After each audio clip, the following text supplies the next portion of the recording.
नमस्कार। आज हम एक बहुत ही दिलचस्प कहानी पर बात करने वाले हैं। हाँ, ये कहानी है मोनालिसा की, लेकिन एक अलग नजरिए से। बिल्कुल। द्वितीय विश्व युद्ध के दौरान मोनालिसा की जो हैरत अंगेज यात्रा रही उसके बारे में इसका जिक्र मिलता है मोनालिसा युद्ध में कला की विजय में। सही। ये सिर्फ एक पेंटिंग की कहानी नहीं है, ये उस मुश्किल वक्त में कला, संस्कृति और हिम्मत की दास्तान है। जरा सोचिए, साल 1939 यूरोप पर युद्ध के बादल मंडरा रहे थे। बिल्कुल। और हिटलर की नजर सिर्फ जमीन पर नहीं थी, वो यूरोप की बेशकीमती कलाकृतियों पर भी गिद्ध की तरह नजर गड़ाए हुए था। हाँ, सुना है वो ऑस्ट्रिया में अपना एक भव्य म्यूजियम, फ्यूरर म्यूजियम बनाना चाहता था। हाँ, और उसके लिए वो ये सारी कलाकृतियां जमा करना चाहता था। ये सिर्फ कलेक्शन नहीं था, ये सांस्कृतिक दबदबे का प्लान था। और पेरिस में लूव्र म्यूजियम के जो क्यूरेटर थे वो इस खतरे को समझ रहे थे। बहुत अच्छी तरह से। उन्हें पता था कि म्यूजियम का सबसे बड़ा खजाना यानी मोनालिसा वो नाजियों की हिट लिस्ट में सबसे ऊपर होगी। जाहिर है वो सिर्फ एक पेंटिंग तो है नहीं, फ्रांस की पहचान का प्रतीक है। बिल्कुल।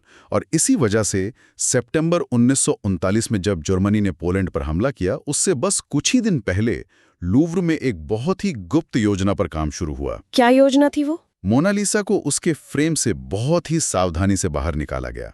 ये अपने आप में एक बहुत बड़ा जोखिम भरा कदम था। हाँ, इतनी कीमती चीज को उसकी जगह से हटाना। फिर उसे मुलायम रेशम में लपेटा गया, फिर एक मजबूत एकदम सुरक्षित लकड़ी के बक्से में बंद किया गया। और फिर रात के अंधेरे में पूरी तरह से गुप्त तरीके से उसे म्यूजियम से बाहर ले जाया गया।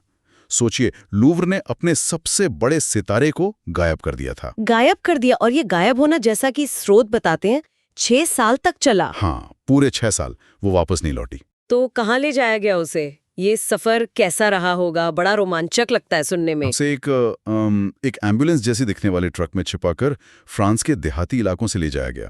एम्बुलेंस जैसे ट्रक में, ताकि शक ना हो। बिल्कुल। पहला ठिकाना बना लॉयर वैली का एक शानदार किला, शातो दे शाम्बोर। वहाँ किला, जंगल के बीच। हाँ, घने जंगलों के बीच एक विशाल किला।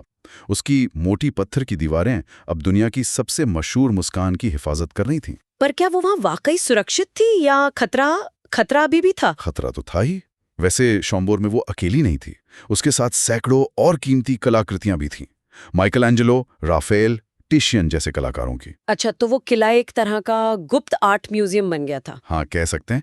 लेकिन 1940 में फ्रांस पर नाजी कब्जा हो गया और फिर तो खतरा बहुत ज्यादा बढ़ गया। ओहो, तो मतलब फिर से हिलना पड़ा होगा। हाँ, हिटलर के जो कला जासूस थे, जैसे एरनस्टा ब्रोजनबर्ग, वो ऐसे ही छिपे खजानों की तलाश में पूरे फ्रांस में घूम रहे थे। तो ये तो एक खतरनाक लुका छिपी का खेल बन गया होगा। मोनालिसा को लगातार एक जगह से दूसरी जगह ले जाना पड़ा। बिल्कुल। ये एक लगातार चलने वाला जोखिम था। उसे शॉम्बोर से कई दूसरे किलों में, छोटे शहरों में, यहाँ तक कि आम घरों के तहखानों में भी छिपाया गया। आम घरों के तहखानों में भी? हाँ, हर कदम पर पकड़े जाने का डर था। सिर्फ पेंटिंग के लिए नहीं, बल्कि उन बहादुर लोगों के लिए भी जो उसे छिपा रहे थे। और इस पूरे ऑपरेशन को कौन संभाल रहा था? कोई तो होगा इसके पीछे। इसके पीछे का दिमाग थे जैक्स जोजार्ड। वो फ्रांसीसी राष्ट्रीय संग्रहालयों के निदेशक थे। जैक्स जोजार्ड, नाम याद रखने लायक है। ये सिर्फ एक कुर्सी नहीं थी, ये तो सीधे सीधे नाजियों से लोहा लेना था। बिल्कुल सही कहा आपने। जोजार्ड एक तरह के खामोश हीरो थे। उन्होंने बड़ी होशियारी से नाजियों को भटकाया, झूठी खबरें फैलाईं। अच्छा, कैसे? वो मोनालिसा को कब्जे वाले फ्रांस के नक्शे पर एक भूत की तरह घुमाते रहे। कभी किसी महल की अटारी में, तो कभी किसी मठ के सीलन भरे तहखाने में। उन्होंने अपनी जान और करियर सब दांव पर लगा दिया होगा। हाँ बिल्कुल, कला को बचाने के लिए। ये बिना हथियार का एक बहुत शक्तिशाली प्रतिरोध था। तो मतलब दुनिया की सबसे जानी मानी पेंटिंग वो पूरी तरह से गायब हो गई थी नाजियों की नजरों से। हाँ, उनके लिए तो जैसे वो हवा में ही घुल गई थी। कई बार वो उसके बहुत करीब भी पहुंचे, लेकिन जोजार्ड और उनकी टीम हमेशा एक कदम आगे रहे। और जो लोग इस राज को जानते थे, उनके लिए ये सिर्फ एक पेंटिंग नहीं रही होगी। नहीं, बिल्कुल नहीं। उनके लिए वो एक उम्मीद का प्रतीक बन गई थी, अपनी रहस्यमयी मुस्कान के साथ सुरक्षित। फिर युद्ध खत्म होने को आया। जी, 1944 तक मित्र देशों की सेनाएं आगे बढ़ रही थीं। पेरिस आजाद हुआ, हिटलर का वो लूटी हुई कला का साम्राज्य बिखरने लगा। और मोनालिसा? युद्ध खत्म होने के बाद जब खतरा पूरी तरह टल गया, तब मोनालिसा अपने आखिरी गुप्त ठिकाने से बाहर आई। 6 साल का वो अज्ञातवास आखिरकार खत्म हुआ। 6 साल अंधेरे में, लगातार खतरे में, और आखिरकार वो बच गई।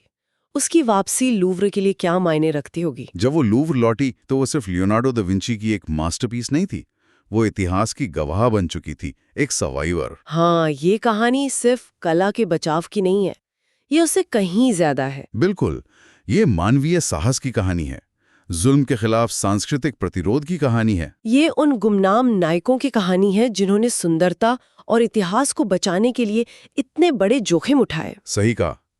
ये दिखाती है कि सबसे बुरे, सबसे अंधकारमय समय में भी इंसानियत अपनी आत्मा की सबसे कीमती चीजों को बचाने के लिए लड़ती है। आज जब लाखों लोग लूव्र में उस कांच के पीछे मोनालिसा को देखते हैं, शायद उन्हें इस पूरे सफर का अंदाजा भी नहीं होता होगा। शायद नहीं, लेकिन अब वो सिर्फ एक पेंटिंग नहीं है, वो एक प्रतीक है। एक ऐसी मुस्कान जिसने बमों को, तानाशाहों को और युद्ध की भयानक विभीषिका को मात दी।